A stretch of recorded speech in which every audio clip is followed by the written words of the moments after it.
Kamu hati-hati ya tinggal di sini. Hati-hati kenapa? Karena apa yang kamu lihat belum tentu sama apa yang kamu pikir. Maksud kamu? Serial ini berjudul 10 PM, diadaptasi dari webtoon populer dan digarap oleh Falcon Black. Series ini hadir dengan total 6 episode, siap membuat bulu kuduk Anda merinding. Misteri, kegelapan, dan rahasia tersembunyi akan terungkap di setiap episodenya. Tanpa berlama-lama, mari kita mulai alur ceritanya. Episode pertama. 10 PM. Program khusus bagi para pendosa. Di awal kisah kita diperlihatkan seorang pria bernama Arvino yang sedang menyiarkan radio di channel Sol FM. Arvino menceritakan dosa-dosa seseorang setiap malam Jumat di jam 10 malam. Malam ini adalah giliran Melinda. Melinda adalah seorang perempuan yang cantik, tapi di balik kecantikannya, dia mempunyai rasa sombong yang tinggi. Dia merasa sebagai orang yang paling penting dan menganggap orang lain lebih rendah. Di malam Jumat, tepatnya jam 10 malam, Melinda sedang berada di sebuah klub. Dikarenakan ia minum terlalu banyak, dia pun segera ke kamar mandi dan ingin memuntahkan semua isi perutnya. Tiba-tiba, ruangan yang banyak orang menjadi sepi dan tidak ada siapapun. Dengan keadaan mabuk, Melinda mencoba mencari kemana hilangnya orang-orang. Dan dia melihat seorang perempuan yang menari sendirian di tengah ruangan klub malam. Mbak, budek ya? Ternyata, tanpa diduga, wanita itu adalah Melinda itu sendiri. Dengan wajah yang menyeramkan, dengan tatapan yang kosong. Seketika sosok itu mencekik Melinda dengan kedua tangannya. Tapi ternyata itu hanya mimpi, dan Melinda sedang berada di rumah sakit.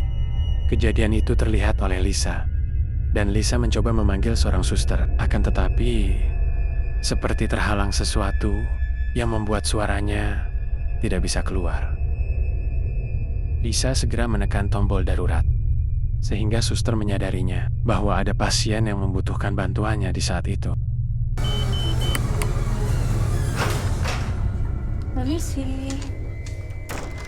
Suster Fixa yang sedang berjaga malam langsung mendatangi ruang tersebut, dan Lisa menjelaskan bahwa Melinda kejang-kejang dan mencekik lehernya sendiri. Saat Fiska mengeceknya, Melinda baik-baik saja dan sedang tertidur dengan pulas. Fiska menganggap kalau Lisa hanya berhalusinasi saja dan menyuruhnya untuk lanjut beristirahat. Tapi Lisa masih merasa ketakutan karena kejadian sebelumnya. Suster Fiska mengajak berdoa bersama dan akan menemani Lisa beristirahat malam ini. Setelah Suster Fiska terbangun dari tidurnya, dia terkejut karena Melinda tidak berada di tempatnya. Suster Fiska mencoba mencarinya keluar ruangan dengan terburu-buru. Melinda terlihat sedang berjalan menaiki tangga menuju lantai atas. Suster Fiska mengejar Melinda ke atas. Suster Fiska terkejut melihat Melinda menaiki jendela. Fiska mencoba membujuk Melinda untuk turun dari atas jendela. Tapi sangat disayangkan, Fiska yang telah dirasuki roh jahat melompat dari atas jendela. Suster Fiska sempat menangkap dan mencoba menyelamatkannya. Tapi Melinda mencakar tangan Suster Fiska dan melepaskan genggamannya. Beberapa saat kemudian, ternyata yang barusan dialami Suster Fiska adalah sebuah mimpi. Dan di saat itu juga, Melinda menghembuskan nafas terakhir tepat di jam 10 malam. Di saat Suster Fiska sedang membersihkan tempat tidur, dia tersadar bahwa terdapat luka cakaran di tangannya, sama seperti di mimpi yang dialami sebelumnya. Di pagi harinya, Suster Fiska pulang setelah selesai bekerja. Suster Fiska menuju ke kamarnya untuk beristirahat setelah bekerja. Fis, udah ada belum? Besok-besok jangan sampai telat lagi lo ya. Suster Fiska melihat Wida keluar dari kamarnya. Widya menagih uang pembayaran sewa kamar kepada Fiska. Fiska melihat seorang pria di kamar Widya, dan Fiska mengenali pria tersebut bernama Oding, karena mereka pernah belajar di kampus yang sama. Fiska segera kembali ke kamarnya. Dia merupakan seorang yang taat agama, sehingga selalu berdoa setelah selesai bekerja. Dalam nama Bapa, Putra, dan Roh Kudus. Amin. Pada keesokan paginya, Fiska mau bergegas ke kamar mandi, tapi dia bertemu dengan Oding, yaitu pria yang semalam tidur di kamar Widya. Oding berusaha merayunya untuk bisa berolahraga bersama, tapi Fiska tidak merasa nyaman dan segera masuk ke kamar mandi. Tapi Oding diam-diam merekam ketika Fiska sedang mandi, dan Fiska akhirnya mengetahui kelakuan Oding dan mengejar Oding.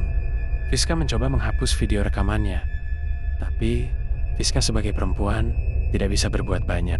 Fiska di sini merasa sangat dilecehkan oleh perbuatan Oding. Dari sini, mulai ada bisikan-bisikan yang mengganggu pikiran Fiska, yang bertujuan untuk melemahkan mental Fiska. Kamu memang sengaja, Fiska. Kamu memang senang di videoin. Kamu memang gatel sama Oding, Fiska. Kamu sengaja kan pengen bikin Oding ngebet sama kamu? Akuin aja, Fis. Kamu sama kayak Wida. Gatelnya sama, birahinya sama. Pada malam harinya, Fiska melamun di rumah sakit karena teringat kejadian pagi hari tadi. Fiska dikejutkan oleh Suster Ika.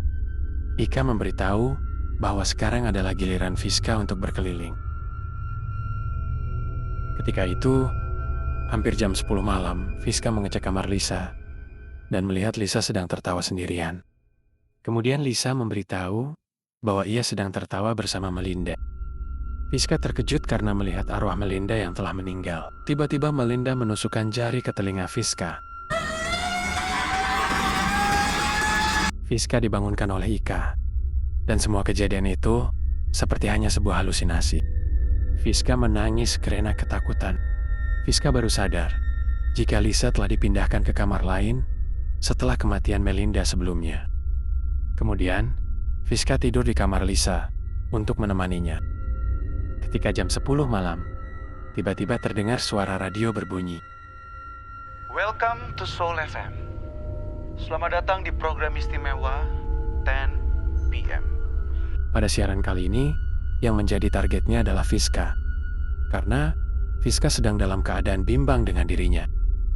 Arvino menceritakan semua dosa-dosa birahi Fiska, dan semua itu sangat mengganggu pikiran Fiska. Semua itu terjadi karena Fiska teringat pernah dilecehkan oleh mantan pacarnya ketika masih sekolah, dan iblis memanfaatkan celah itu untuk lebih mengganggu mental Fiska. Dan seperti sebelumnya, ternyata ini hanyalah sebuah mimpi. Namun, Lisa bertingkah aneh dan mengatakan pada Fiska, "Ini bukan mimpi, Fiska. Ini adalah kenyataan yang harus kamu hadapi." Fiska tersulut emosi dan mencoba untuk membunuh Lisa.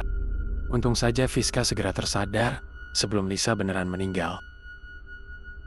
Teror datang tanpa henti untuk mengganggu mental Fiska. Di siaran kali ini terungkap nama dari iblis tersebut. Asmodeus.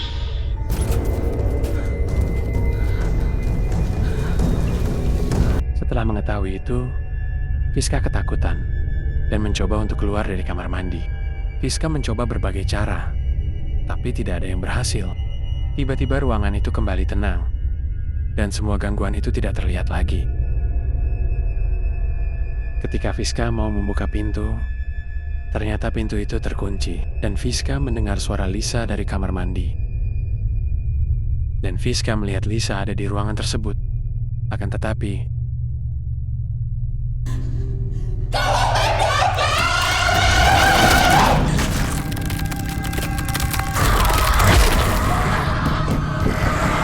beruntungnya, Lisa yang asli membantu membukakan pintu dari luar. Setelah itu, Fiska mengantarkan Lisa untuk kembali ke kamarnya dan melanjutkan beristirahat. Ada hal yang membuat Fiska penasaran dan akhirnya menanyakan ke Lisa. Kamu ada bawa radio nggak ya ke sini? Lisa sedikit terkejut dengan pertanyaan Fiska, karena sebelumnya Melinda juga pernah menanyakan hal yang sama. Fiska dengan segera mencoba mencari berkas mengenai kasus Melinda.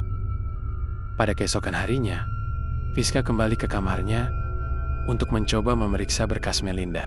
Fiska terkejut karena semua yang dialami oleh Fiska ternyata dialami juga oleh Melinda. Di sisi lain, Arvino sedang dalam masalah karena gagal membunuh Fiska saat siaran sebelumnya. Ternyata selama ini, Arvino adalah budak iblis Asmodeus yang bertugas memberikan jiwa yang berdosa di jam 10 setiap malam Jumat. Ampun Tuhan, saya janji saya akan mengumpulkan jiwa-jiwa sesuai yang Tuhan inginkan. Ketika Fiska sedang tertidur, Oding diam-diam masuk ke kamarnya dan mencoba melecehkan Fiska. Beruntungnya, Fiska dapat membela diri dari Oding yang sedang dalam keadaan mabuk.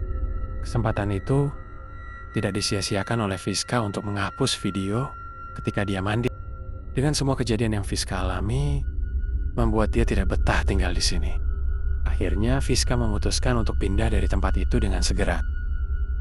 Fiska menuju tempat peribadahan dulu untuk berdoa. Dan Fiska melakukan pengakuan dosa-dosa yang telah dia lakukan sebelumnya. Ini merupakan ritual yang biasa dilakukan oleh agamanya ketika telah melakukan sebuah dosa. Setelah itu, Fiska berada di rumah sakit dan sedang menunggu Suster Ika. Ternyata Fiska ingin pindah ke penginapan yang ada di rumah sakit ini. Dan Fiska diantarkan ke kamarnya oleh Suster Ika untuk segera beristirahat. Dan Suster Ika menjelaskan bahwa setiap kamar akan diisi oleh 2 orang. Sembari Fiska membereskan barangnya, ada suster yang menyapanya dan mencoba masuk. Iya, Fiska, Rini.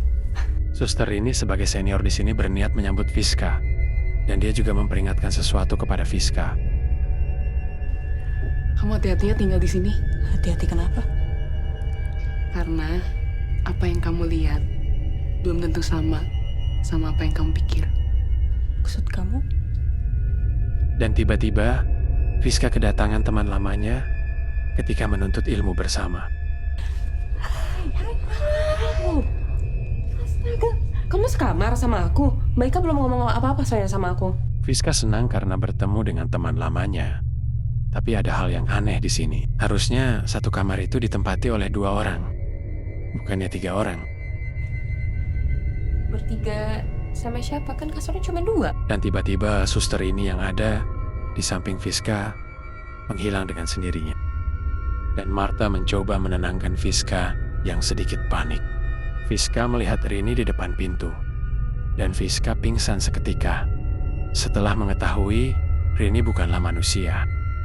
Arvino akan tetap melanjutkan terornya kepada Fiska sampai jiwa Fiska diambil oleh iblis Asmodeus. Kita kembali pada kisah Fiska pada malam hari ini. Fiska, bagaimana rasanya kamu berada di dalam satu kamar Dengan orang yang selama ini sudah membuat kamu jadi iri hati. Dengan adanya teman Fiska, apa yang akan dialami Fiska di teror-teror selanjutnya? Apakah akan membantu atau membuatnya semakin parah?